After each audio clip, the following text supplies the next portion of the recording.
I'm kind of stuck here. This might be a good campground. The cops won't bother me.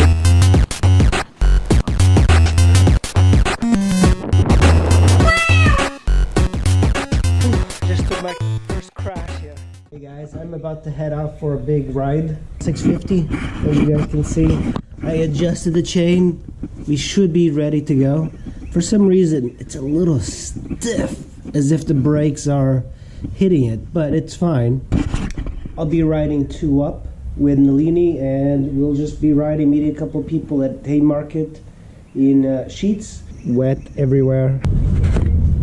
Kind of an interesting ride. We have a CBR 250 over there, a bunch of Kawasaki 1000s. We have a Triumph Tiger and a Suzuki v-strom. Pretty interesting. My bike is gonna hit 50,000 miles on this ride. I think everybody's getting ready. I am kind of low on gas though. I should probably fill up, but I think I have at least 100 miles. I'm not really sure who these guys are, but there's a group called Throttle Control, and this is who they are, I guess. But a while ago I was actually banned from this group.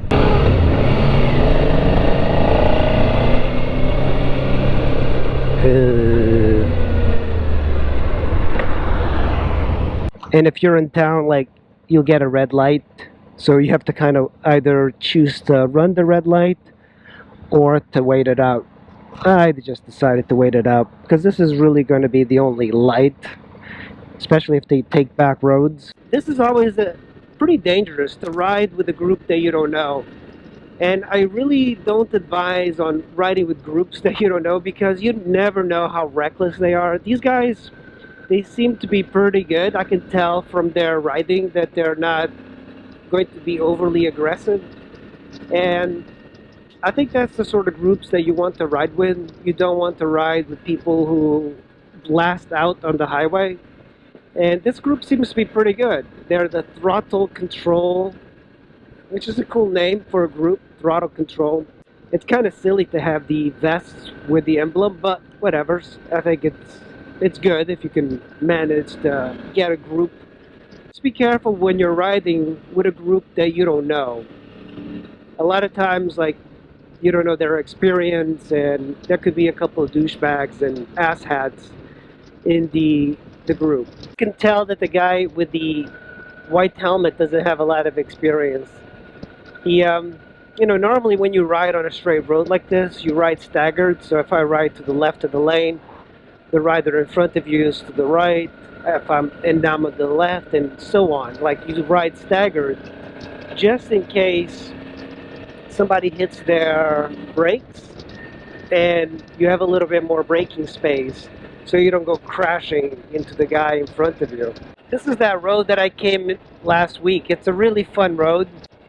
Good twisties over there that are a little off camber. And at the end of this road is that winery I was last week, Rappahannock Cellars. The Cellars is where I was going to go and stop it for lunch, but since I'm not leading the ride, we'll just see where these guys want to go. I'm not really picky. This is a good place to bicycle. You have to have some major guns to bicycle around here. Those guys look like to be in really good shape. I think it's funny that the leader of the group is like he's going pretty slow, but he's leaning into the turns with his body. And I almost feel like, what's the point? I like this turn right here. I noticed is that my rear shock is way too soft. I'm going to see if I can adjust that at the next stop. This almost looks like Napa Valley right now with the cows and the rolling hills. Virginia really has some amazing scenery. My bike is about to turn 50,000 miles, guys. This is going to be fun. And I can kind of, man, that's awesome. It's going to turn 50,000. Don't you love it? Don't you love it when this happens? Hey, I turned 50,000 miles. Look at that. Mid-corner. I hit 50. That's awesome. That's quite a landmark. Well, for me anyway. There's guys with the Dl650s that have 100,000 miles, so this thing is a baby compared to it, but I'm kind of amazed. It's been a great, reliable bike, and it's keeping up with these sport bike guys.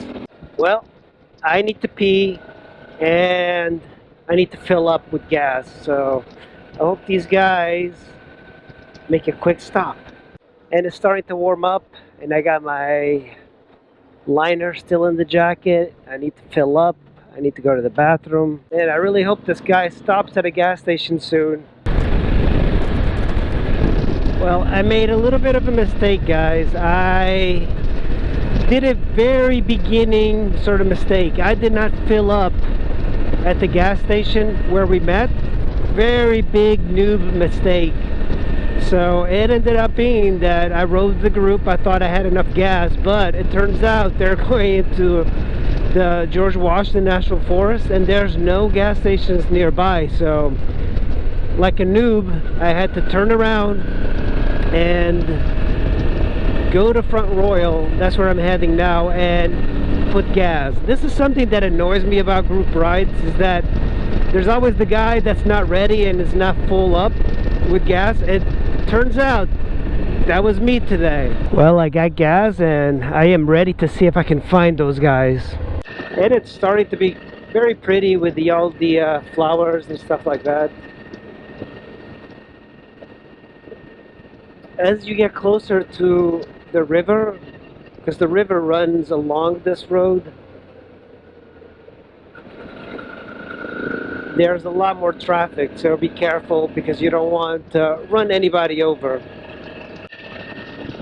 I guess in a way this is good because I can move a little bit faster than the group was moving, because they were moving pretty slow.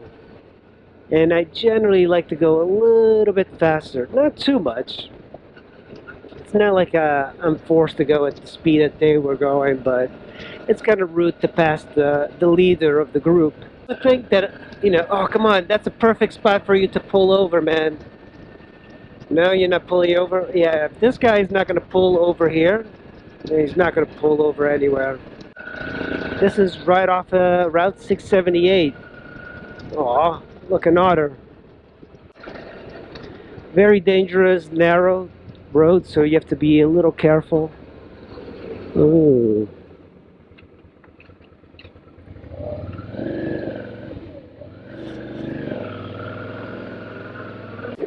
It's a good little detour, and if you're into riding with gravel roads, this is a good place to come. Well, we're back to 678, and at least there's no cars in front of me. That's what I really like. It's not about getting to a place fast, but it's not having like a bunch of cars and being able to ride without cars in front of me. That's what I really like. If I can go at like 80 miles an hour on this road with a car in front of me, I am not going to be happy. Oh, there's a car in front of me. Shit. That main paved road is getting lots of traffic, and it's very slow moving pickup trucks, so I'm trying to find ways around it, going parallel, just doing anything to keep from getting bored. But every time I connect back with that road, another car holding me up. Oh no, there's another car in front. Jesus Christ, so many cars, man. I definitely wanted to pass that car so I could hit this set of twisties.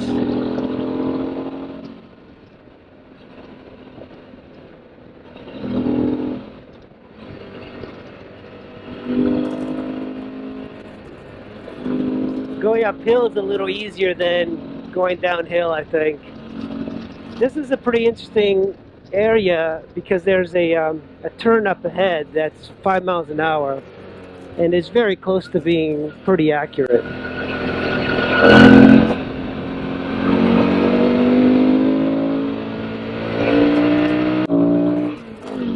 I don't feel like I need to move faster than this. This is kind of like my enjoyable sort of speed.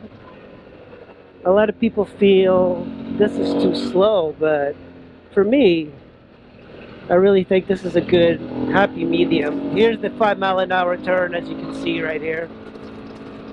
and this is a 5-mile-an-hour turn, and always downshift. It's a very difficult turn to kind of make, especially going downhill. That's the one good thing about riding a Dl650. It sounds really good. Even with earplugs on, this thing is just, oh wow, cyclists. This is a tough area to bicycle. Slow down for this turn because there's usually cars here, as you can see.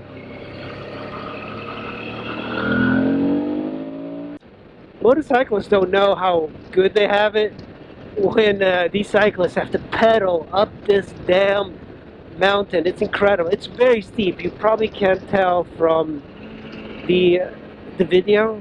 Videos make things kind of look flat. But this is a real, look at this house. That's a great looking house.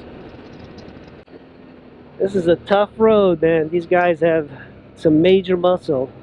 I've always wanted to bicycle on this road. It's just, man, I need to train for this. But maybe next week I'll come with my bicycle and do it. Well, it kind of sucks that I missed these guys, but not missed them, I lost them. I completely. So this is at the end of Route 211. You can see there's this restaurant called Brookside Restaurant over here, and it's a pretty decent place to stop after you ride 211. And one of the features of this restaurant are these really cool looking peacocks right here. They have a white one and a multicolor one, or I guess a standard one. So the key to riding twisties effectively is slow down before the turn and then gas it as you're going through. And with the passenger, I see a lot of things happening that are a lot more difficult. And I think the dark side tire definitely gives a little bit more unpredictability with a passenger than it does with a motorcycle tire. This is probably the second most dangerous turn in this part of the mountain, because it's a turn that just kind of tightens up and it keeps going. I kind of wish that these guys would move out of the left lane and just go to the right. It's just that type of corner that is completely just keeps turning like this. So this particular turn is very notorious because it keeps getting tighter and tighter, and going uphill is a little bit tighter. This is a pretty nice tight corner right here too, so remember, brake before the turn and set up and give it gas, and as you're exiting, give it more gas. So come through the outside into the inside of the turn, into the inside. So when you're thinking about doing lines, go from the outside to the inside and then give it gas. So go to the outside of the turn, come to the middle, and of course here's a turn that kind of spooks you by making another turn, and then you have to set up for that one too. That's why you have to go a little bit slower. And here's another turn that's spooky. When it's nice and warm, it feels better to ride, but it's gotten a little cold. This is the Orleans Market. Let's check this place out. Just ate at the Orleans restaurant. I had the deviled eggs and tuna melt, which is always pretty good. And yeah, definitely a good place to stop if you're hungry, and I was pretty hungry. Well guys, I learned a couple of things from being on this ride. Make sure you fill up your motorcycle before you get to the group ride, or fill up at the group ride. Usually you meet up at gas stations. Yeah, might as well fill it up. Assume everybody else has. And second, don't drink so much coffee that you need to keep stopping to pee everywhere. It's annoying, and in a way it was better I kind of dropped out of the group, because otherwise these guys would be waiting for me to urinate everywhere. Well guys, I hope you enjoyed the video. I'll see you in the next video. Thanks guys.